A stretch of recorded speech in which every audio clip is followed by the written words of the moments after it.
मोहब्बत भी जालिम अजब बेबसी है, मोहब्बत भी जालिम अजब बेबसी है, ना वो ही हमारे न दिल ही हमारा।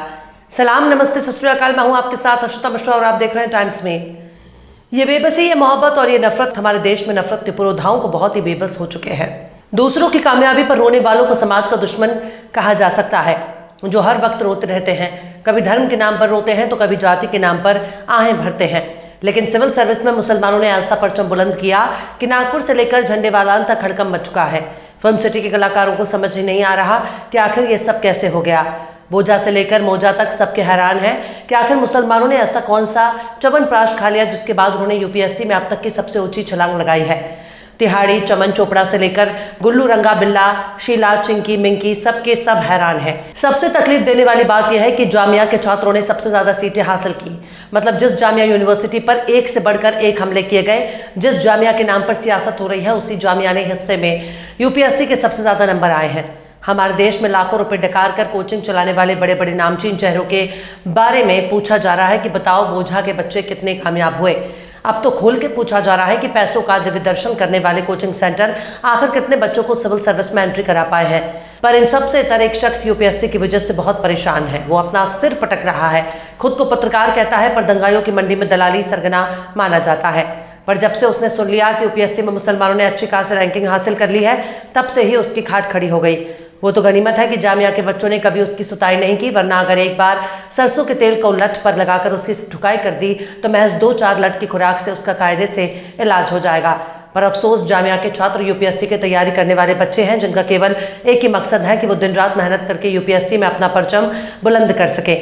पर संघ की पाठशाला से छाट कर जिस नायाब नगीने को पत्रकार बनाया गया, उसका पत्रकारिता ही मुसलमानों के इर्द गिर्द घूमती है। इस नफरत के सौदागर का अगर सुबह सुबह शक्ल देख लिया जाए तो दिन भर पानी नहीं मिलेगा। लेकिन सत्ता और सिस्टम की मिलीभगत से सुदर्शन चैनल चलाने वाला बागड़ बिल्ला बहुत ही ठाठ से घूम रहा है। अगर ये बहुत खुश हो जाए तो उसके चेहरे का इतिहास भूगोल बदल जाता है। ऐसा लगता है कि मानो रात को चना भिगोया था और सुबह होकर सुरेश चौहान के बन गया। इस शख्स को खैर मनाना चाहिए जो उसने भारत में जन्म लिया। कोई दूसरा देश होता तो कब का सलाखों के पीछे नाच रहा होता। इस बार यूपीएससी में मुसलमानों के जरिए झंडा बुलंद करने के बाद तो मानो सुरेश चौहान के को बहुत बड़ा सदमा लग गया। अभी कुछ साल पहले की बात है, जब यूपीएससी में मुसलमानों ने जी तोड़ मेहनत करनी शुरू कर दी थी, तब यही सुरेश चौहान के यूपीएससी जिहाद नाम से शो कर रहा था। यूपीएससी पर इल्जाम लगाने लगा। मतलब अगर कोई ज्यादा मेहनत करके परीक्षा में टॉप कर लेगा तो सुरेश चौहान की नजर में वो एक जिहादी है। अगर मेहनत करने वाले संघ के इस छोटे रिचार्ज की नजर में जिहादी है तो फिर इस देश के दलितों, आदिवासियों को भी जिहादी बन जाना चाहिए, क्योंकि जिहादी कुछ ज्यादा ही मेहनत करते हैं। ये ट्विटर पर मुसलमानों की कामयाबी पर सवाल उठाते हुए लिखता है कि 51 मुसलमान छात्र यूपीएससी में सिलेक्ट हुए। पिछली बार 29 हुए थे, उसके पिछली बार 25 हुए थे। अगली बार कितने होंगे? मतलब सुरेश चौहान के सीने पर सांप लौट रहा है कि आखिर मुसलमानों ने 51 सीट कैसे हासिल कर ली। यानी इसकी नजर में मुसलमान ने बिना मेहनत के ही यूपीएससी क्लियर कर ली। अब सुरेश चौहान के को कौन समझाए कि मस्जिदों के सामने ठुमके लगाने से यूपीएससी क्लियर नहीं होता। सुरेश चौहान के को कौन समझाए कि तलवार लेकर मस्जिदों के सामने दारू पीकर नाचने वाले यूपीएससी क्लियर नहीं कर सकते। सुरेश चौहान के को कौन समझाए कि मस्जिदों के सामने कमर हिला हिलाकर डीजे के शोर पर डांस करने से यूपीएससी क्लियर नहीं होता। सुरेश चौहान के को कौन समझाए कि मस्जिदों के सामने डीजे लगाकर मुजरा करने से यूपीएससी क्लियर नहीं होता। यह देश और दुनिया की सबसे कठिन परीक्षा होती है, जिसे पास करना नशेड़ी, गंजेड़ी, भंगेड़ी, चरसी और गुटखा खोरों के बस की बात नहीं। पत्रकार वसीम अकरम त्यागी ने सुरेश चौहान के ट्वीट का जवाब देते हुए लिखा कि वो तेरी तरह अनपढ़ नहीं है। उनके माँ बाप ने उनकी शिक्षा को सीरियसली लिया था, इसलिए वो आज यहाँ पहुंचे हैं। सुरेश चौहान के, काश तुम्हारे घर वालों ने तुम्हारी शिक्षा को सीरियसली लिया होता। काश बचपन में खाकी चड्डा पहनते वक्त तो तुम्हें समझाया होता। काश तुमने कम से कम 10वीं तक पढ़ाई की होती। तुम लोग देश के असली अमन के दुश्मन हो। पत्रकार पूजा माथुर लिखती हैं कि अगर आप ऐसे ही एक धर्म के खिलाफ नफरत फैलाते रहे तो यकीनन अगली बार यह आंकड़ा 100 से ज्यादा हो जाएगा, क्योंकि हर जंग के बाद क्रांति का उदय होता है। पत्रकार रिजवान हैदर लिखते हैं कि अब अब्दुल पंचर के बजाय यूपीएससी में सिलेक्ट होगा और तेरे जैसे टुच्चिए के लौंडे या तो मस्जिद के सामने मुर्जा करेंगे और या तो पंचर लगाएंगे, क्योंकि जिस हिसाब से तेरी हरकतें हैं आगे चलकर तेरा लड़का दंगा फैलाने वाला ही बनेगा। अपर्णा अग्रवाल ने लिखा, क्योंकि हिंदुओं को जो तेरे जैसे बहुत से दलालों ने हिंदू, मुस्लिम और मंदिर मस्जिद में उलझाया हुआ है।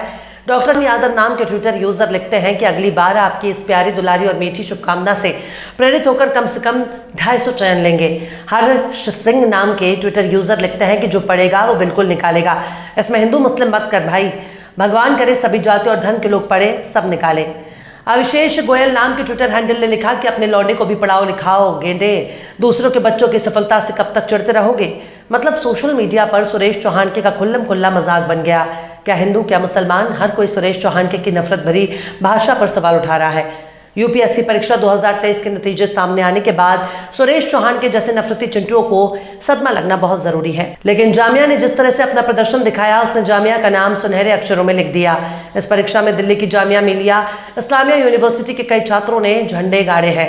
सिलेक्ट हुए 1016 कैंडिडेट में से 31 उम्मीदवारों ने जामिया मिलिया से यूपीएससी की कोचिंग ली है। छात्रों की इस कामयाबी पर यूनिवर्सिटी का सीना फख्र से चौड़ा हो गया। जामिया की आवासीय कोचिंग अकादमी आरसीए की नौशी ने यूपीएससी सिविल सेवा परीक्षा 2023 में 9वीं रैंक हासिल की है। जामिया मिलिया इस्लामिया आवासीय कोचिंग अकादमी में कोचिंग और ट्रेनिंग हासिल करने वाले 31 उम्मीदवारों का चयन यूपीएससी की सिविल सेवा परीक्षा 2023 में हुआ है। पिछले वर्ष की तुलना में 8 की बढ़ोतरी है। आरसीए के कुल 71 छात्र यूपीएससी सिविल सेवा परीक्षा 2023 के इंटरव्यू में शामिल हुए थे, जिनमें से 31 उम्मीदवारों का फाइनल सिलेक्शन हुआ है। इन चयनित 31 उम्मीदवारों में से कुछ को भारतीय प्रशासनिक सेवा आईएएस और भारतीय पुलिस सेवा आईपीएस मिलने की उम्मीद है और बाकी उम्मीदवारों को उनकी रैंकिंग और पसंद के अनुसार पद और विभाग दिए जाते हैं। राष्ट्रीय लेवल पर 9वीं रैंक हासिल करने वाली नौशीन आवासीय कोचिंग अकादमी आरसीए के इस साल की सर्वश्रेष्ठ प्रदर्शन करने वाली छात्रा है।